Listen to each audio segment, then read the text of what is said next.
What is going down, everyone? It's time for Mojobreak.com, The Hype, episode 268, guys. Also wanted to announce that we have opened up our Facebook group for the podcast, so Mojobreak, The Hype podcast. So please join it. We will approve you. We want to hear your guys' conversations. If you have something you want us to talk about on the show, or if you just want to say you hate Dan's face, we welcome all of that on our podcast community Facebook group. So I think it'll be a good way for you guys to connect with us, suggest topics, suggest guests, maybe even sell some of your cards. So check that out. On today's show, we are excited and honored to have Bob Means from eBay talking about the eBay Vault. So that'll be later in the show. I've been using the eBay Vault. It's an awesome program. Been buying some cards. The great thing about it is if I decide to sell them from the eBay Vaults, there is no fees. There's no seller fees. So, you could use it a couple different ways. You can house your cards and just keep them there so you don't have to worry about, not sleeping at night if you have your Jordan there. Or you can play the flip game and not have any seller fees, because I know those eBay fees do rack up. But Bob will tell you more about it at the end of this show, guys, and I think it's definitely worth checking out if you're buying cards, is checking out the eBay Vaults. We're going to talk some NFL. We're going to talk new releases. Triple Threads is here on Friday. Chrome Black Baseball, so it's a big release week for baseball. Mojobreak.com has all your needs for breaks on that. Pick your team style randoms, so on and so forth. Breaking live 7 days a week on YouTube on that. Also, MojobreakShop.com if you want to purchase one of these boxes for yourself. MojobreakShop.com has the most competitive prices on the interweb, guys. How are we doing today? And whoever wants to jump in and say how we're doing. Besides that segue right there, I got to say that was one of your best intros that you've done in 268 episodes. Really? Yeah. Okay. Except for the last part, you kind of flubbed it. You should have been like, Cody or Dan. You're just like, eh. Oh. So a 9 on the intro. It was a 1 on the segue. It was a 9.5 on the intro, and maybe a 1.5 on the old segue. It was good though. It was good. Got me excited. I was excited for the eBay Vault. Excited for the releases going down. There's also Contenders Optic Basketball that is going down as well. So it's not just baseball this week. It feels like it's been all baseball all month, so it's nice that we do have a basketball release. I feel like usually basketball is a little bit more on the, brains of collectors these days. I feel like basketball's, am I off base? And I know we don't have a C-Rad here to defend this, but I feel like basketball's trending down. I think that part of it is the weirdness of this season so far. Like, the West is just this big jumbled mess at the top right now. The weird thing is, though, you're right, it should be doing a lot better because the Pelicans and Zion are doing really well. And this darling of the hobby, you would think that people would be like, well, that's great. But I think part of it, the obviously rookie class products of this rookie class aren't out there yet. You got Kate Cunningham getting hurt. Those things are probably a knock against it. But, man, the first licensed product with Paolo Banchero in an NBA jersey, I think just wait till then. I think it's going to be huge. I think it's going to be closer to the hype we saw a couple years ago for LaMelo and Ant-Man with how good he's looked so far. Yeah, it'll be in 2 years. We'll get those releases because we still have Immaculate for the 21-22 season. We still have Flawless for the 21-22 season. And there's a few more that I just can't even remember. But those ones are, hot releases. Those are hot chase products, and they have not come out. I just feel like if you go beyond Paolo and you go to Zion, everything in between, there's so many question marks for basketball. Like LaMelo, nobody's talking. Like, is LaMelo even playing anymore? Is Anthony Edwards even playing anymore? And Cunningham's out for the year. Barnes is not liked in Toronto much. Yeah. It's been, I know, with obviously the stuff in Minnesota, it's been this weird transition of trying to make it work with Karl Anthony Towns and Rudy Gobert. Karl Anthony Towns has been hurt, and the T-Wolves have had some ups and downs. And also, Edwards had obviously a up and down off season. Has not said some great things about the new style of play there. So, and LaMelo just hasn't played enough lately. He got hurt to start the season. So, and Wiseman. And Wiseman, exactly. He's finally back up, but that's been G League great. G League Hall of Famer. That's right. G League Hall of Famer James Wiseman. I mean, so what do we, and prices of big cards, including the big names, Steph, Luka, they're all trending down because everything in the world is trending down right now with the way the economic situation is going.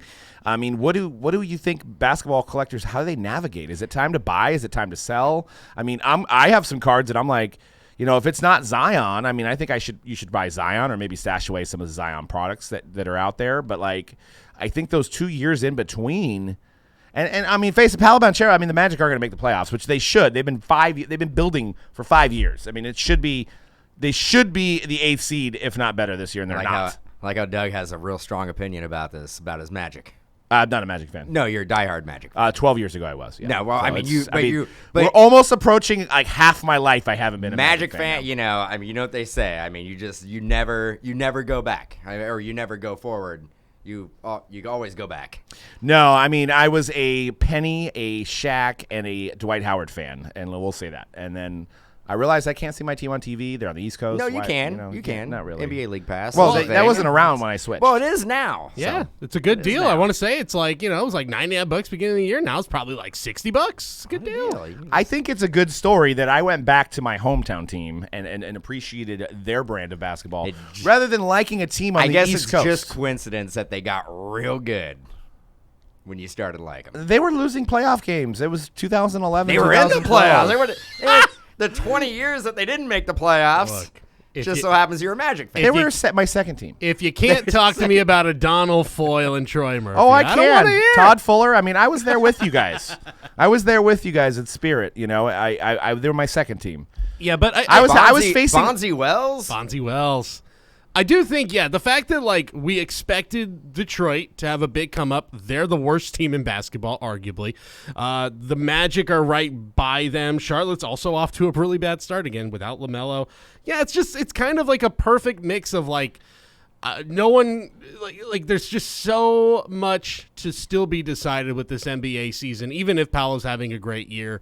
But, like, right now I'm looking at the standings. The Warriors are in that 10th spot, that play-in spot.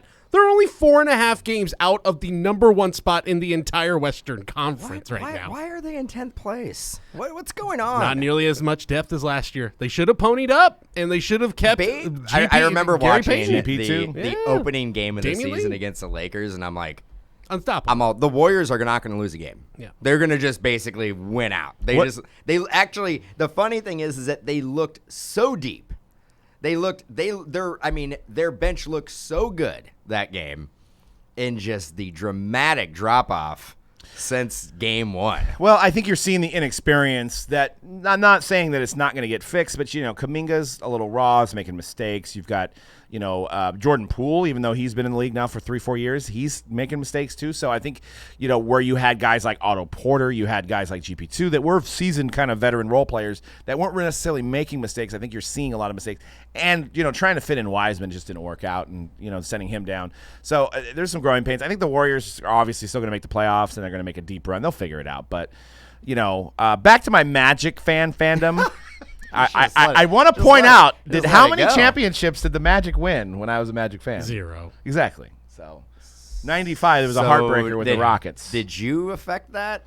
No, you act like I was on the bandwagon of the Bulls or something at that time. Yeah, but the Magic were good when you liked them.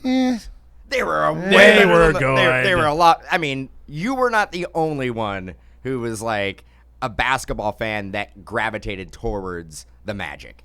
That was Magic were probably, when Shaq and Penny was there, were probably one of the most popular. And those uniforms were really popular too. Just the look of those uniforms, it was very like that. And the Hornets were those iconic 90s, obviously the Bulls, but those looks that you just wanted those uniforms because they looked cool. Yeah, and honestly, I blame it on the local team, the Warriors, for not marketing their team very well to their youth in their demographic. What you didn't? And the Vancouver Grizzlies. You couldn't root for Latrell Sprewell and harassing his coach. That wasn't good enough for you. The end of Tim Hardaway's career over there before he got traded to the Heat.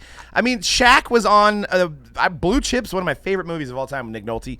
That made me a fan of that team, and just watching him break rims and just being like, this guy is so cool, and having shoes that were affordable by either Reebok, or I think he went to something. I think he had his own brand after a while that were even cheaper. But Shaq marketed well. Penny with Chris Rock, Little Penny. I mean, the Magic knew how to market their team in the 80s and 90s. Nick Nolte was such a good coach in Blue Chips. I don't know how he didn't get considered for an NBA job.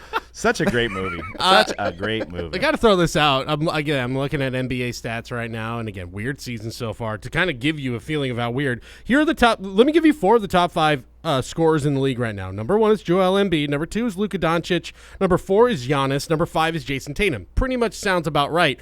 I left out the third guy. Who do you think the third guy is right now? I bet you'll never be able to guess. East or West? It's West. Okay.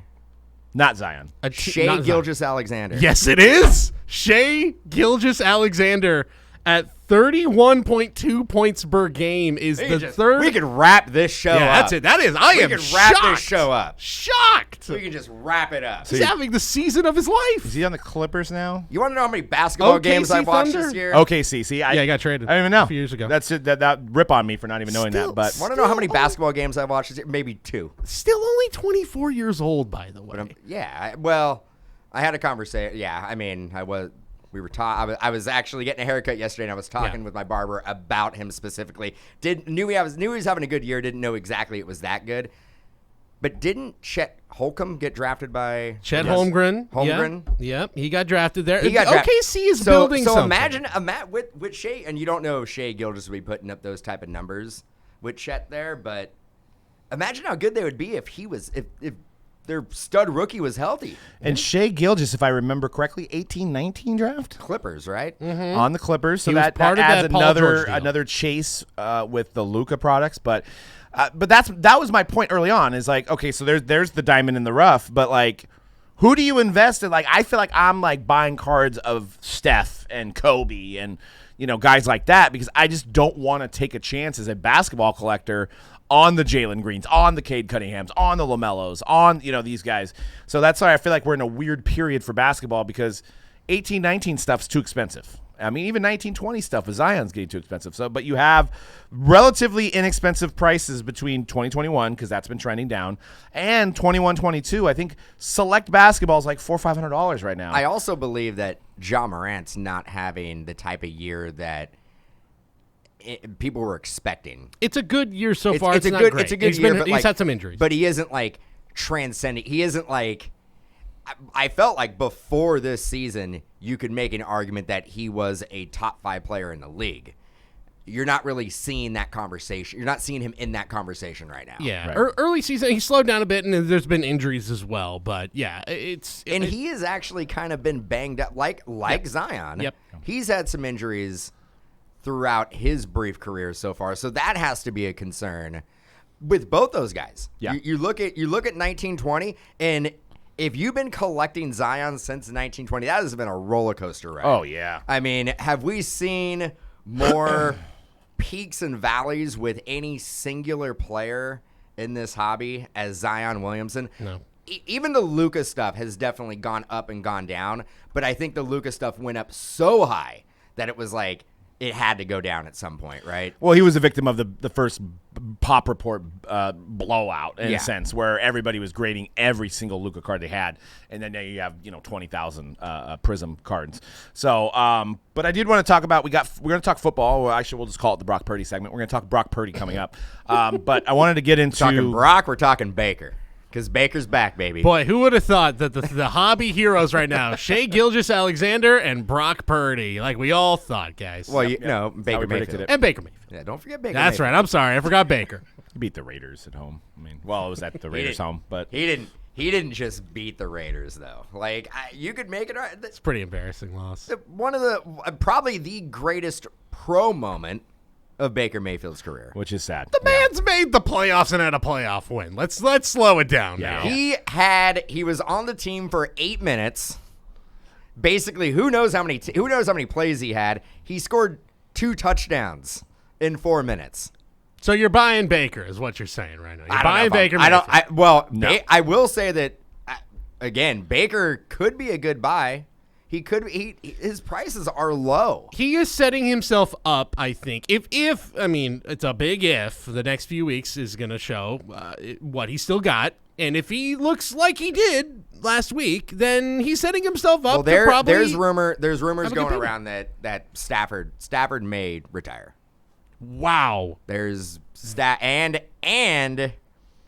McVay may retire, go to TV, and the Rams will hire Sean Payton. And Dan Campbell and Jared Goff are gonna go just sneak into the playoffs. Super Bowl. Yeah. It- Hey, you know what? If both teams knew, you're both gonna make this trade and you're both gonna win a Super Bowl. But I won't tell you what happens after that. Back to back. Everybody- yeah. Everybody says Rams, yes. The Rams win, and then Jared Goff goes and wins his.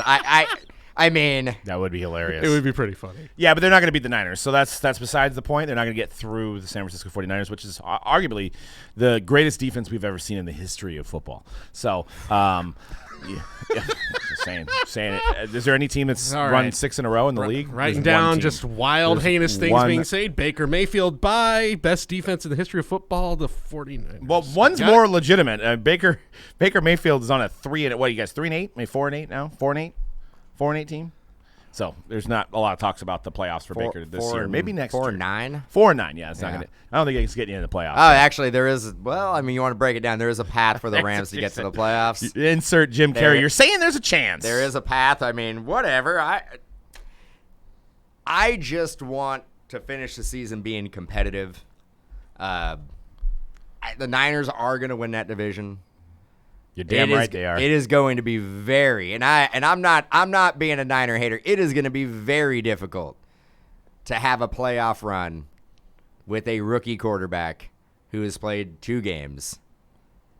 Period. And It is going to be difficult. The Philadelphia Eagles, I'm like done doubting them at this point. I don't think anybody is. Better watch out though, because Doug's gonna flip out over here. Because like, he's gonna be like, I knew you were a Charger fan. Hey, the Bolts still have a chance. They still have They a also chance. have a path to the playoffs. They have a very good path But to the let's talk about this, and we'll get back to that because we all know the Niners are great. But like Brock Purdy, are you selling or buying at the moment?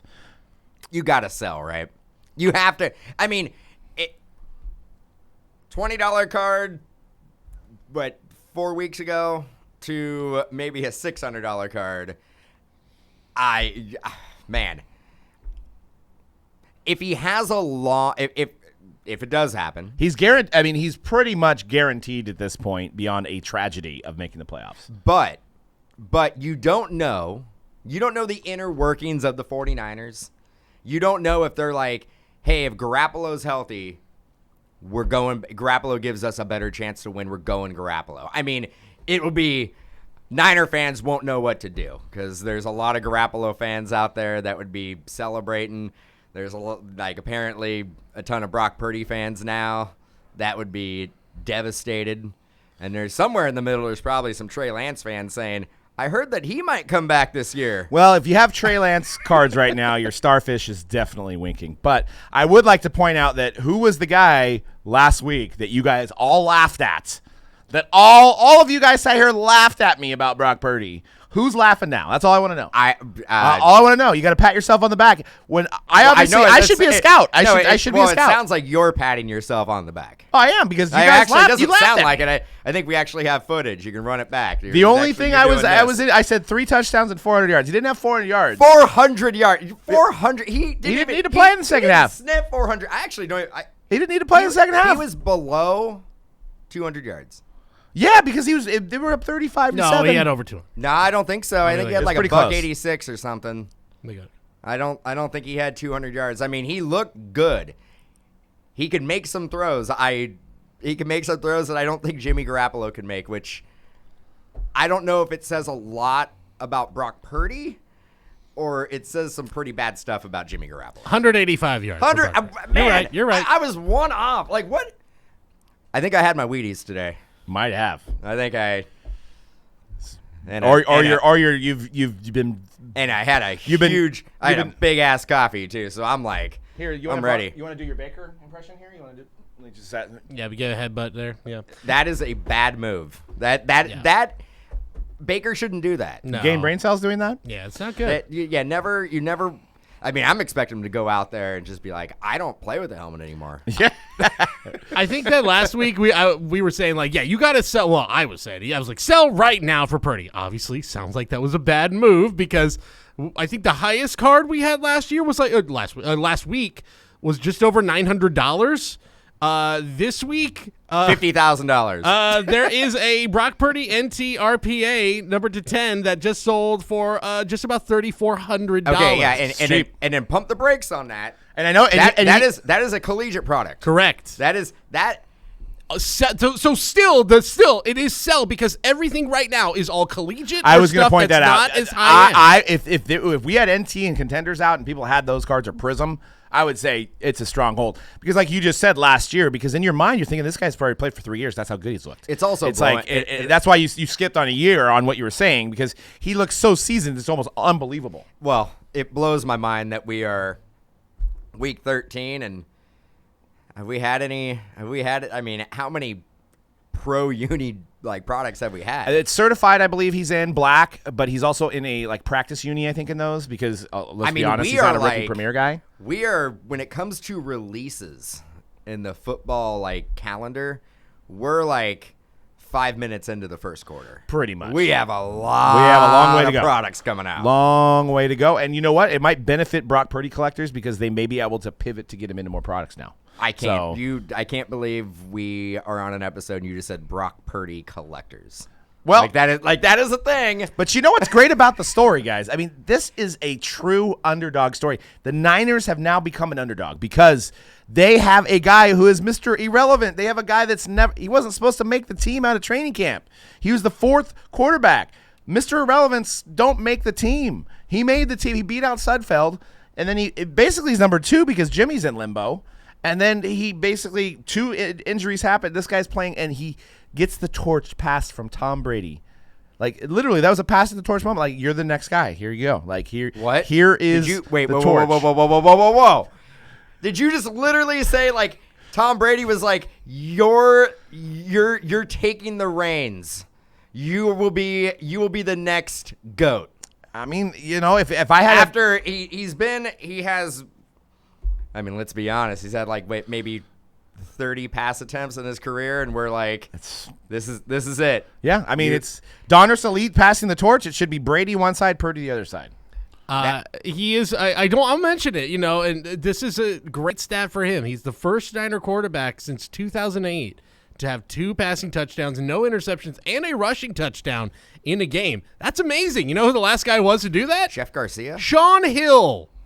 So Sean Hill's good. Sean Hill's a good pro. There you go. Sean Hill's a good pro. I'm just saying. You would think Kaepernick would have that stat. Yeah, easy. that's actually weird. That I felt like that was a misprint. And I also Wait, maybe it's 30. Maybe it's 30-yard passing touchdowns and a running maybe. touchdown. Maybe that's it. It was a weird. Wait, Sean Hill had a rushing touchdown. Yeah, I guess so. That's the surprising part. Yeah.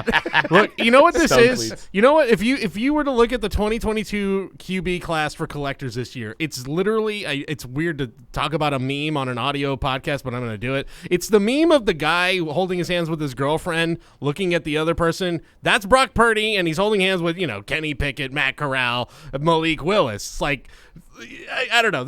I know we're all getting enamored right now with Brock Purdy, and I am too. It's exciting. It's a great The show story, is called but Hype. I mean, honestly, is there a better selling guy out of the 2022 rookie class right now? No. He's not. the guy. There isn't. It's wild. There isn't. Yeah. And he's everything you want to be in a rookie you're investing in. He's but going to the playoffs. But again, as fast as it went up, it can go down just as quickly. Well, we'll see. This podcast will release on game day against Seattle, where the Niners will clinch the NFC West. That's going to be the big test. He's got a little bit of an injury. I mean, he's going to play, but he did have an injury. I think we're literally going to say that every week for Brock Purdy. This will be the big test. Every week it's going to be like, well, this is the big test. Well, this is because once you get to the playoffs, then we can really say, well, this is going to be the big test. Yeah. Like, is Shanahan, if Garoppolo is healthy, is Shanahan going to stick with the rookie in a playoff run? But it depends on how he plays over the next. Garoppolo will not be healthy. I mean, they've pretty much already ruled out Garoppolo. They've said that they don't want a guy to come back from that kind of injury in the middle of a division series or in a division playoff game and say, hey, here you go. It's just not going to happen. Oof. There's actually, I would say there's more of a chance, and I hope to God, knock on wood, that Josh Johnson plays before Garoppolo plays. Well, why? What's wrong with Josh Johnson? I am not. I'm not 100% convinced that Shanahan has a system where he can almost plug in any quarterback and make it successful. Oh yeah, and that's Josh Johnson could be that guy, but for the hobby, I think we're hoping he's not the guy. No, I mean, and it's great. It's honestly a great time for the 2022 rookie class where we'll be looking for a guy. I mean, the funny thing is I think there's been more rookie quarterbacks that have played in the NFL this year than any other year. I think there's 6. I think there's 6 quarterbacks that have taken NFL snaps this year, whether they've started or not. Purdy, Pickett, Willis. Skyler. We're getting Desmond Ritter this weekend. weekend. Skyler Thompson. Yeah, we're getting Ritter. Getting Ritter this weekend. Yeah. This week. So wait, Ritter because Mariota's hurt. They're benching Mariota. They gave up. Yeah, they gave up. And is it done for Mariota? 2015 rookie class, right? Yeah. He's an above the shoulders guy. I mean, he's a great player. And here's the thing: is there's going to be. I mean, he's still going to be in the league. But is he a backup now? He's a top tier backup. He is. He should have been doing how the Raiders utilized him the last few years. It's like a quarterback on quarterback sneaks, play action plays, stuff like that. Like he should not be he's not a starter anymore. Who has the better future? Jameis Winston, Marcus Mariota. Going back to the 15 rookie class, going in the Wayback Machine. I'm still saying Jameis. I just feel like there's a team that's we can fix him. Maybe the fact that Mariota lost his job to a rookie is going to affect everybody's decision. Well, right I mean, now. if you're Atlanta, you're pretty much out. Why not see what you have in the kid with no pressure? I think technically Atlanta could still win the division. I mean, it's a terrible that's division. true. They can still win it. I think Carolina can as well. Yes, they can. And I think everyone's still alive. I think Chicago's out. They're the only team, but in the NFC South, obviously. I think you brought up this quarterback last week. Matt Corral could be a good buy right now. I think of the rookie QBs, he's the best because one. Sam Darnold is a free Best agent. He's a free agent at the end of this year. He probably will not sign back with the Panthers. Obviously, they released Baker Mayfield.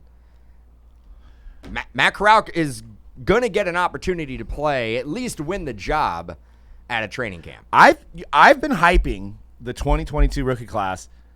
It's not crazy to say anymore that it could be potentially better than the 2021 rookie class. It's not better. Because you've got one guy now. I mean, it'd be a stretch to say it's better than the 2020. Nah, Trevor, again, and I this weekend validated it once again. Trevor Lawrence is still the guy. He's good. Give me Brock Purdy, baby. I mean, give me Brock Purdy over Trevor Lawrence. Are you saying if Trevor Lawrence was in the 2022 draft, he wouldn't have went first overall? He would have 100%. Oh, yeah. They would have announced it right. Well, I mean, right Doug's like, Brock Super Purdy Bowl would have went first. And again, we don't look. We still don't know what we know. We don't know anything about Trey Lance yet. Nothing. I know he's going to be coming off an injury, but we know nothing about him right now. How do we feel about Zach Wilson?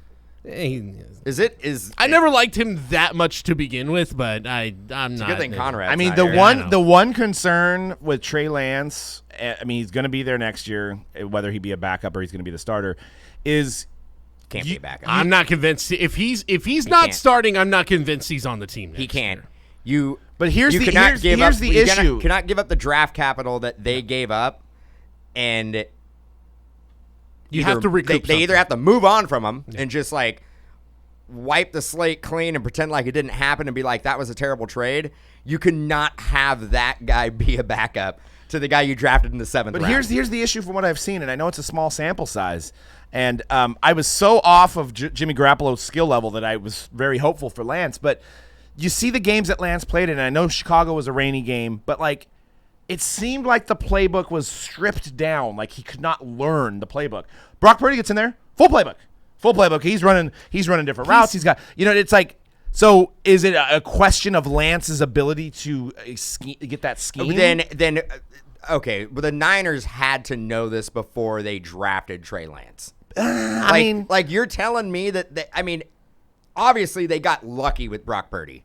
Like so far, there are 32 teams in 7 rounds that basically passed on Brock Purdy. Yes. If if those teams had the tape that they have right now for the last 2 games, and obviously the tape that they probably had him running the scout team, he wouldn't have went in the 7th round. It's I don't want to compare him to Brady, but you look at well, I have earlier, yes, I know, and that was somewhat sarcastic, maybe not, but you look at the body of work of Trey Lance, and that's what scouts love. That's what people swoon over, is a guy that could run, that could throw the ball, that went 17-0 in his junior year, and that has all the intangibles, and you think, I'm going to take that guy, and he's going to be a winner. But like a guy like Brock Purdy, which is similar to situation as Brady, doesn't have the intangibles, but possibly has the ability to make the right plays at the right time. You don't see that in a combine. You can't simulate an NFL game on an NFL game day and have these guys do that. So everybody gravitates to the guys that can push more weight on the bench press, that can jump 7 feet, that can run faster than anybody else, that can throw the ball 100 yards. Like, they all like that, but like at the end of the day, it's almost similar to Instagram. Like, you look at social media accounts and you see what social media account is getting the most followers, but maybe they don't sell the most stuff. Maybe there's another guy that's selling more things, but hey, this is a shiny new toy that we got to try out. But we're missing the fact that the guy with one eye is selling more things. Huh? Excuse me? What? What are you talking about? No, I'm saying that, like, I think we're all drawn I in. gotcha. Wait, I'll wrap you guys back around. I think did Brock Purdy have one eye? No, I'm saying that he didn't. I'm comparing it to he didn't have the height. He didn't have the strength. He didn't have the speed. The intangibles. The intangibles. He's not intangibles. Look, yeah, he's not like, he doesn't jump off the page, but he is like, he can win in a He's pressure had 4 situation. years of Which college. yes. Yeah. But I look, getcha. we talked about this before. Look how many quarterbacks who are starting in the NFL that were first rounders, and even at that, like top 10 picks. Like, the scouting they don't really get it wrong. I mean, Russell Wilson, a 3rd rounder, and I don't know how many times we talk about Russell Wilson. It's the great Mojobreak debate, but 3rd rounder, The good pro, the non-Hall of Famer, yeah. whatever. But 3rd rounder, I mean, Brady, 6th rounder. There's so few quarterbacks that are starting that were not like a 1st rounder or even a top 10 Yeah, pick. but it's rinse and repeat. How many first rounders in that same conversation aren't playing anymore? Like, you've got Baker Mayfield, who's on his 3rd team now, and he was the 1st overall pick. You have Sam Darnold, who was picked in that draft. You had Josh Rosen that was picked in that draft. There's for every one guy. And I love how he just leaves out Josh Allen. Well, Josh Allen's starting. Yeah, but you just leave him out. Like, I know it doesn't really go for your argument. How many Browns quarterbacks over the last 20 years are first rounders that aren't playing? For every one Josh Allen, there's 5 other first rounders that don't have jobs anymore. But but if you're not drafted in the 1st round, you're not even on a team, or you're back in some. You're definitely not starting. Well, I'm saying it's rinse and repeat. I mean, look at Kyler Murray. Josh Rosen was brought in the 1st round. Then they brought in Kyler Murray the next year. Well, 1st rounder again. Like, Josh Rosen didn't even get a fair shake. Well, I mean, that's I've defended Josh Rosen over and over and over, and he has like landed on how many teams, and I mean, yeah. I mean, you got a guy, Tim Tebow, who actually played well and won a playoff game, but stats weren't great, so he doesn't have a job. Stunk. Tim Tebow stinks. Bring up his win-loss record. Is that what matters? He's not the reason they won and lost those games. He's not. Tim Tebow might have been right-handed. Yeah, I think he was. What is Tim Tebow's career record? Don't care. It genuinely do not care. Have you? Did Demaryius Thomas do anything after that? Did you? I mean, like, come on. Oh, rest in peace. Rest in peace. Sorry. He was a great pro, and he did win one with Manning. But yes. But they got. Guess what? They got a good QB, and then they won a Super Bowl. They went to 2 Super Bowls. They had a great defense when Tim Tebow was there. They had a better defense when Manning was there. Yeah, and they Manning had a noodle arm. His arm was like falling off, and he was winning games. Okay, then why didn't Tim Tebow get another shot then? Because they don't like the way he looks. Because optic-wise, he didn't like look the way good. he looks? No, because they didn't like the way he looks? He's left-handed. He looks sloppy. No, he looked sloppy. Look at his throws. They didn't look sloppy. They were sloppy. But he converted on 3rd downs, and he got touchdowns. Anyone want to guess? Barely. In 2011, that was the year they went to the playoffs, right? In 2011, they went and they had the Hail Mary that ended up winning the playoff game. Against the Steelers. He had 14 or 11 starts. What do you think his touchdown to interceptions were? Well, better yet, what was his record? It was like 8-2, wasn't it? So it's 7-4. He was 8-6 as a starter. 8-6. Okay, well, that's better than most. That's a winning What's record. Derek Carr? Look Look at Derek games Carr. over Derek 500. Carr. Slightly better than 500, but like I would say his like interception, 2-1. 12 picks, or let's see, 17 touchdowns. Sorry, picks. 17 touchdowns, 9 interceptions. It's like Alex Smith. Fine. Alex Smith got to play for 8 years. 17 touchdowns in how many games? In 35 games. Was there any 30 rushing? Was that including rushing touchdowns? 35 games, and he threw for 17 touchdowns. Games. Yep. 35 games, 17 touchdowns. Yards running per the ball a attempt lot. in his final season, 4.9. So that means in half the games that he played, he threw a touchdown. A career 75.3 QB rating. Hall of Famer, if you ask me. But he wins. Don't you want wins? Stunk. Don't you want wins? 8-6. He was 8-6. The problem was John Elway sitting back there drinking his Coors Light. He didn't look like a stereotypical quarterback to him. So he was like, you know what? If I'm going to be this How GM, do you know John Elway drinks Coors Light? And if then- he does, and if he then- does, John Elway and myself just Again. became best friends. And then they brought in Peyton Manning, and he had the best He had the best season a quarterback has literally ever had. They went to the Super Bowl, they lost, and then they ended up winning the Super Bowl. Yes, he didn't have a good arm, but like they had Peyton Manning and won a Super Bowl, went to 2. I'm telling you, they would have won with Tim Tebow. The guy didn't get a fair shake. He did not get a fair shake. Stunk at that. He stunk at baseball. He's a good television Dude. personality. I'll give him that. Teams were like, "You're not a quarterback. Can you play tight end?" It's because it's left-handed discrimination. I mean, there's only 10% He of had us in grit. the world. He had There's only 10% of us in the world. I mean, they didn't want to draft Tua because of that. Now You they're- know what? They couldn't measure the one stat that mattered, and it was right here. I'm pointing at my heart. It's his heart. He had that heart. I think there should be a you have to give a left-handed quarterback a tryout every year. Oh, here. Because, I mean, it's discrimination. There's only one in the league. And he's not even a true lefty. Probably that's how he got in. He's like, I'm actually really right-handed. They're all, okay, all right. They're all, all right. we're are you really left-handed? Because that's basically going to be, that's going to kill the deal here. We're going to draft you. And he's like, no. He's like, I'll learn how to write right-handed. He's like, just writing down. He's like, sign it. They're like, oh, yeah, we can take you. Yeah, exactly. Yeah, you can figure that out. Yeah. But I really don't think that's what it is. Tim Tebow didn't get a fair shake, and that's what I'm talking about going back to the eye test, is that guys that have the intangibles and look like a quarterback get more and more chances than guys that do things unorthodox. Man, I hope are you trying to compare Brock Purdy to Tim Tebow? Because that's something that I can get behind. You don't want to do that. You don't want to do that. I mean, we'll see. We'll see. I mean, I'm just saying that, like, you know, Brock Purdy Purdy. lefty? No, he's righty, but he played 4 years in college too, which is another crazy thing. He was actually recruited. Why is that crazy?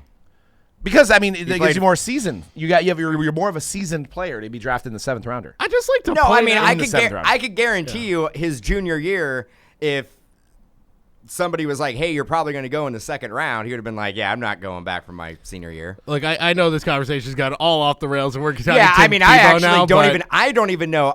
Do we even talk about trading cards anymore? No. Yes, we did. We did. We do. No, we don't. We all agreed. This is the longest football segment I know. of the year. And it's all Brock Purdy. Can I also just point out, if we're on Tim Tebow, his baseball reference page is longer than his football reference page.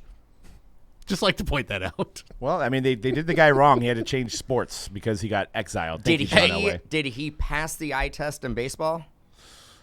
To mean, his what- credit. How do you feel about Tim Tebow, the baseball player? Wasn't his sport. Look, Wasn't his sport. hey, guess what? Yeah, I would argue probably maybe should have stuck to that. He in Double A in 2018, 273 average, a 734 OPS.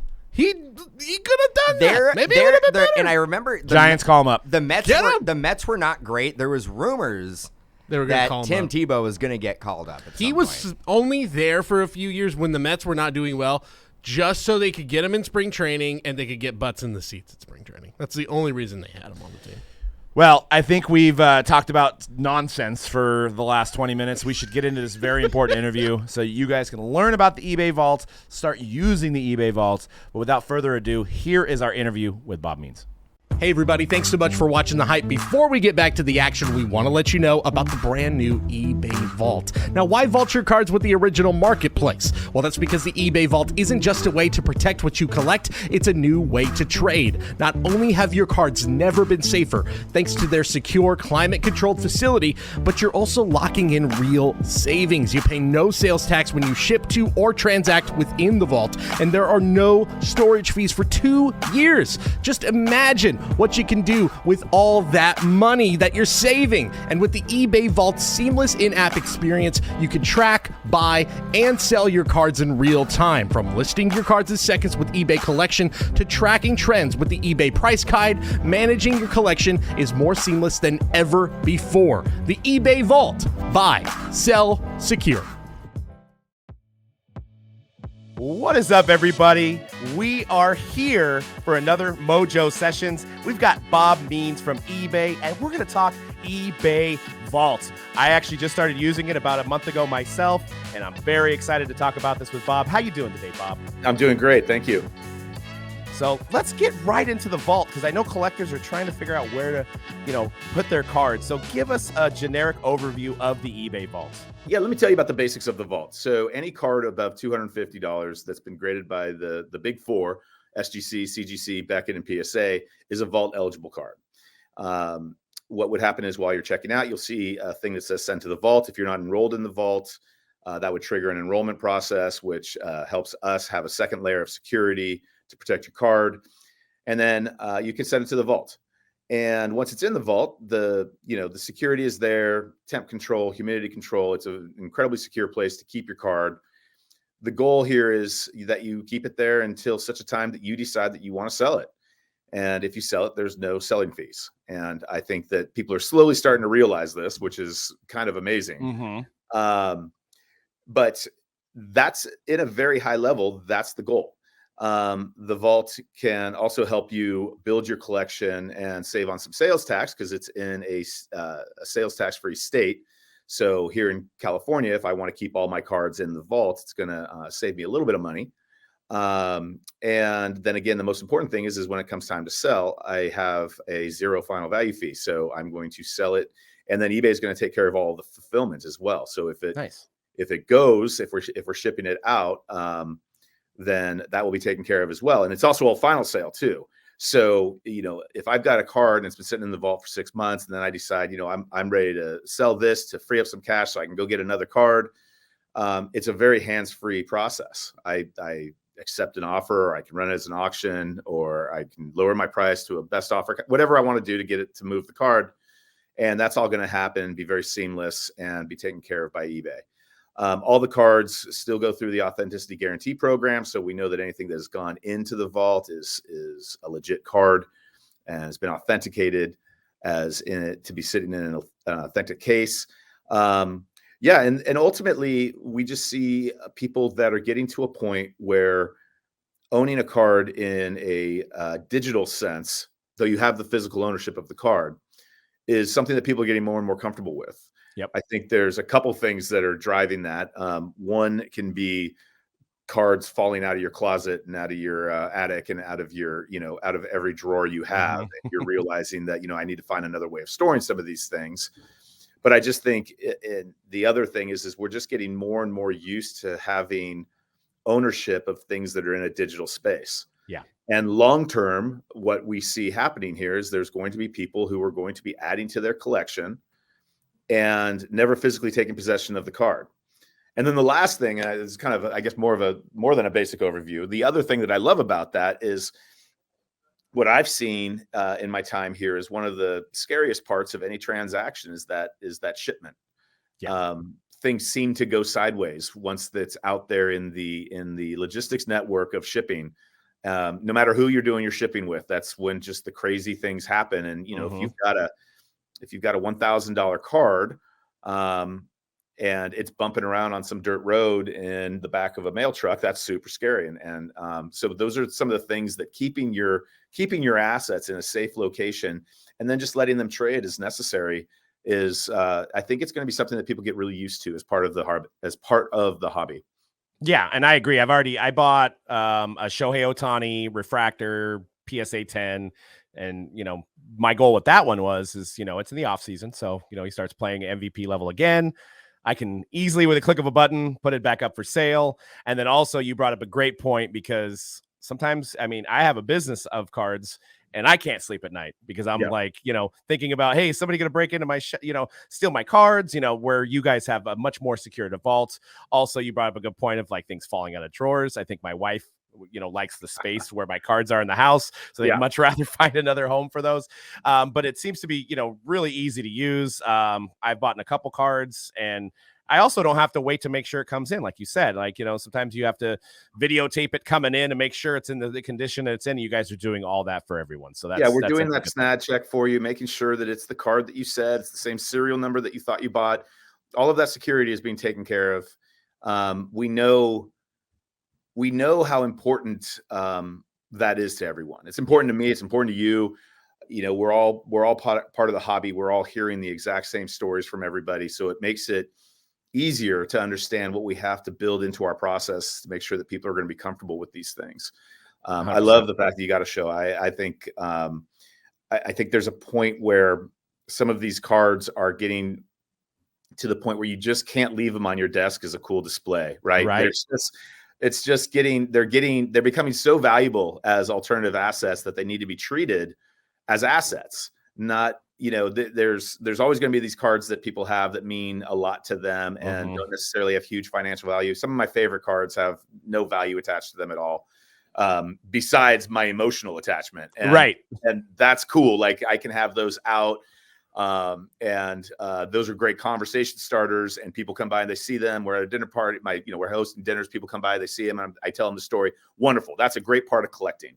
But as we move into this alternative asset world, where you're now thinking about something as a long-term investment or a short-term or medium-term investment, the vault really works for you.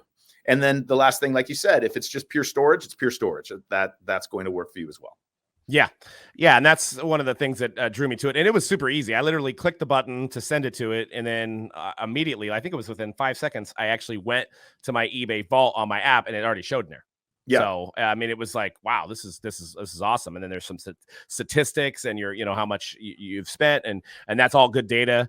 And, like me, like I have cards everywhere. So it's like, if somebody wants to see a card that I have, it's hard for me to find it sometimes. So like with this, I could just pull up the phone and be like, hey, here's my card. I got it in the eBay vault. If you're interested, we can, swap right away. That's why we see Vault as part of a suite of tools that we're now offering, right? We've got our price guide tool. We've got our collection management tool. I 100% agree. Like, I think having that collection capability becoming more and more robust, we need to keep iterating on it and making it better. But at some point, I can see a place where you and I are having a fun conversation in a live setting, and we're talking about our collections. And basically, it's coming down to, I'm showing you my phone, you're showing me yours, and we're seeing what each other have, and we're oohing and ahhing over it and having a great conversation.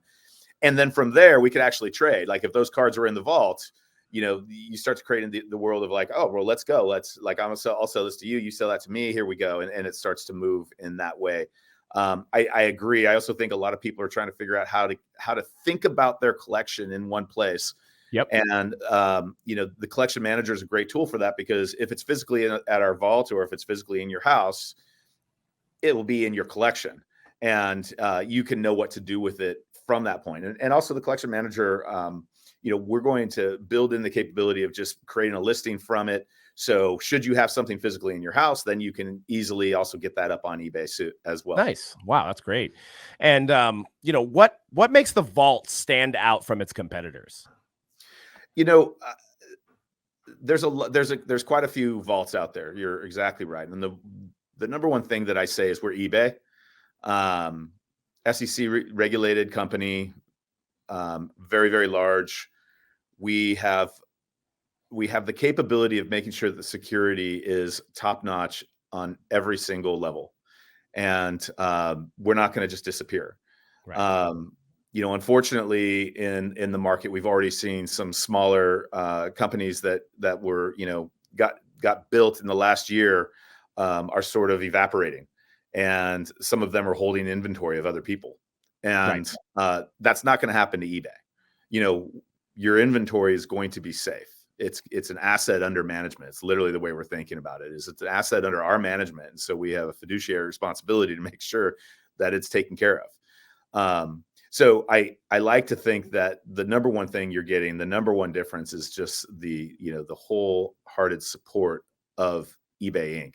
Right. Yeah. And I mean, your customer service has always been great. I mean, being able to get a hold of somebody on any issue, you can get a hold of somebody 24/7. And I think you hit it on the head with name recognition. I mean, we've been waiting for something like this for a long time. We haven't used any of the other ones because of that. Like, how long are they going to be here?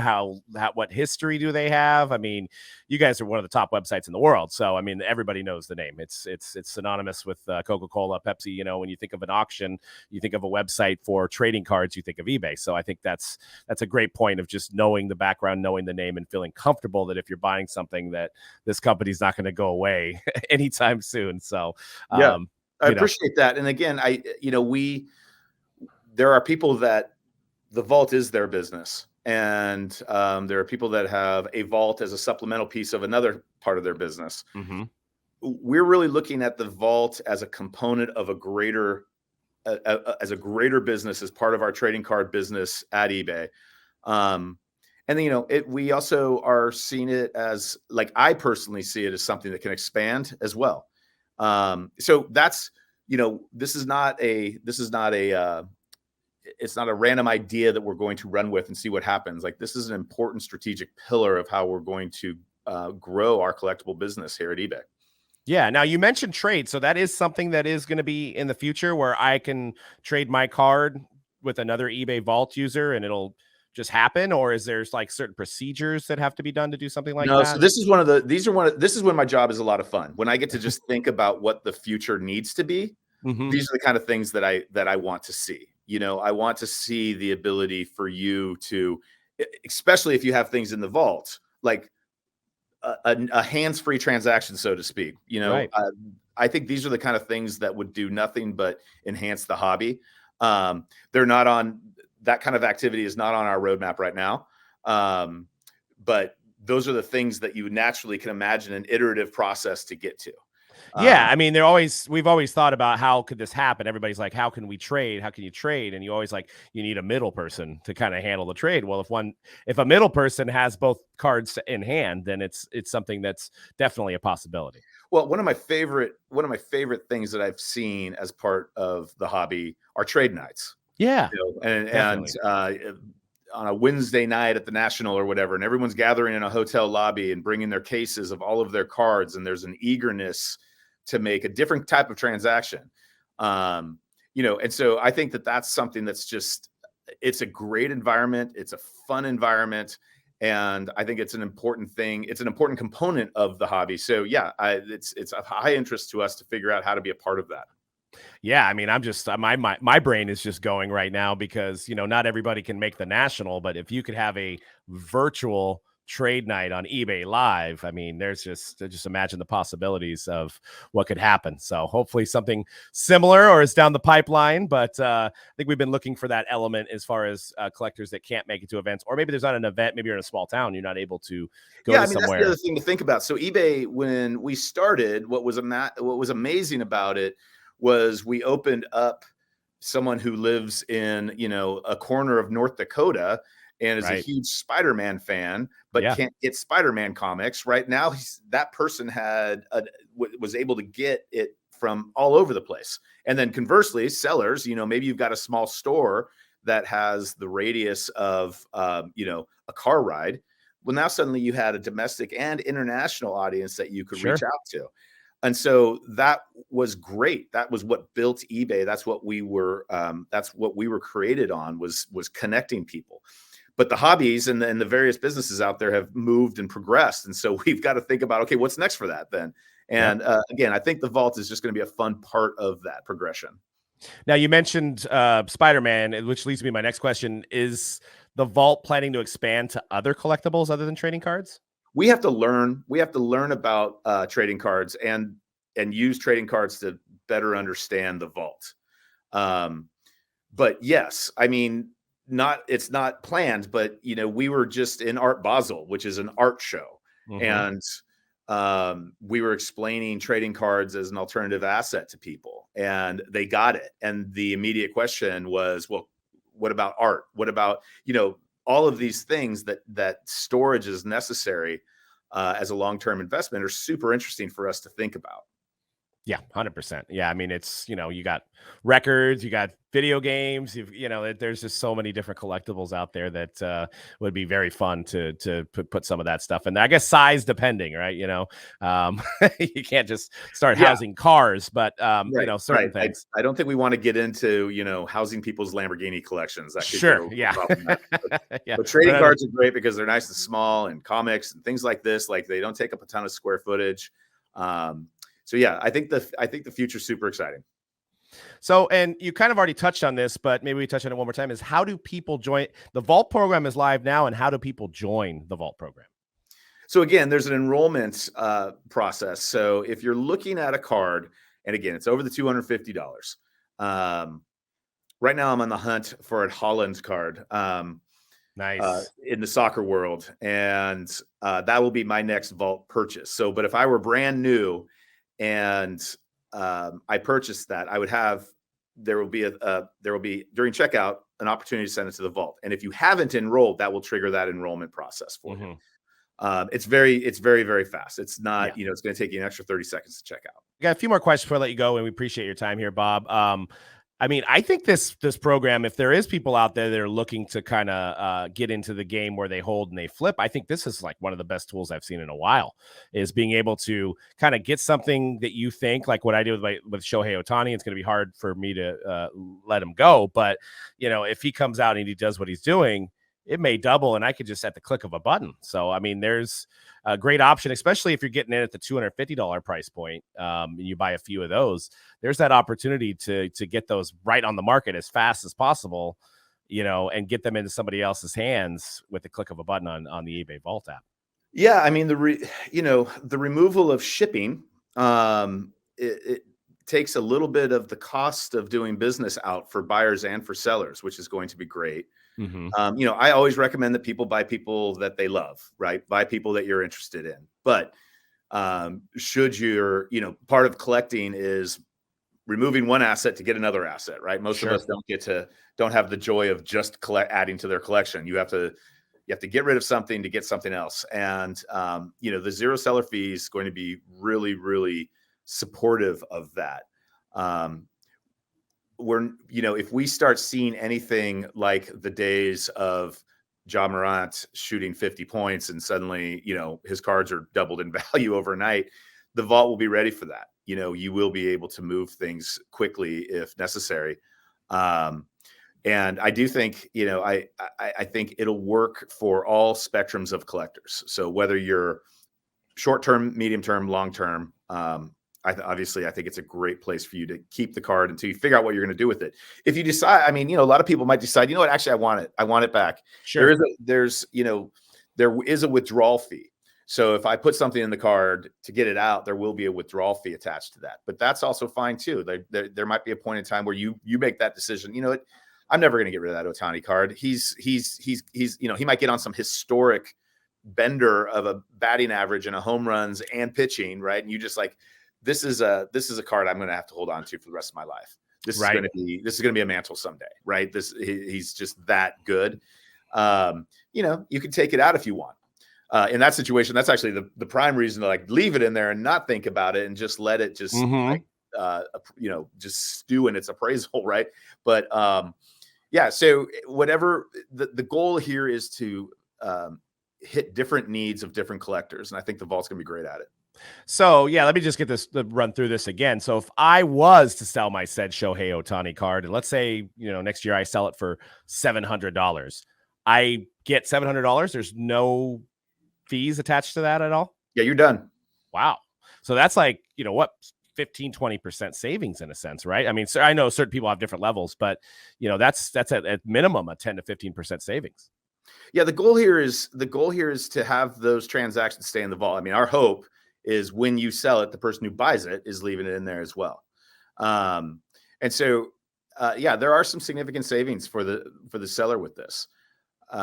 And we think that this will enable people to build their collections appropriately because, again, like I said, having to sell some of your collection to fuel some of your collection is a natural part of the process. And this should make it a little easier. Yeah, definitely. And now I know it's as of right now, it's just the cards you're buying are able to be sent to the vaults. But I assume and I like how your guys' approach is just to kind of learn and work it out as you go, and rather than take everything on full bore and make it a mess. But I'm assuming later on, maybe people are going to be able to maybe send things in, maybe submit to you guys at the National. Is that kind of in the works later on? Yeah, we're working on that furiously right now. It's going to be, that's the next step. The goal here is that if you're sitting, so for pre-vault, for the last 5 years, you've been building up your collection. You've got, again, the drawers filled with cards. The closet is bursting. We think that there's a lot of great inventory out there that we would like to get into the eBay vault. So I think it's important for us to figure out how to do that in a way that's relatively seamless for you. Absolutely. I want to be at the National having a conversation with somebody and having them say like, hey, I just bought these and, I bought them with my son or my daughter and we want to stick them in the vault until my boy or girl turns 18 and then I'm going to give it over to them. And I want to be a part of that. I think that's super cool. And we see that we have those conversations, but a year ago we weren't able to follow through with it because we didn't have the vault yet. So now we do. So yeah, absolutely. Being able to be in hand or be able to do it from your home is going to be critical for us to figure out. Absolutely. Well, Bob, we appreciate your time. We're excited. I jumped right in. I actually bought 5 more cards last night. So I think I'm up to like 8 cards now. And just not having to, as a busy dad, dealing with family when I'm not here. It's just, I don't have to worry about it coming in and categorizing it. So looking forward to using the vault myself even more. And we'd like to thank you here at Mojobreak for your time and explaining the process. Yeah, you bet. Thanks for having me and have a happy holiday season. All right, guys, that does it for this episode of The Hype. Hope you enjoyed that interview. Make sure you check out the eBay vault. Super easy to use. I'm going to be sending more cards there. I just bought a Mahomes I sent there. I've got Ohtani I'm keeping there. And it's cool to just bring it up on my phone and just look at them every day and see what I have in there and grow that as a collection and not worry about my kids grabbing it, somebody dropping it, because it's safely secured in the eBay vault. And if I want to sell it, no seller fees. But guys, check out breaks at mojobreak.com. We've got triple threads. We've got all the newest releases. We're going to be doing more football. We got Contenders Optic. We got Chrome Black. Check those out at mojobreak.com. And we'll see you guys next week on The Hype.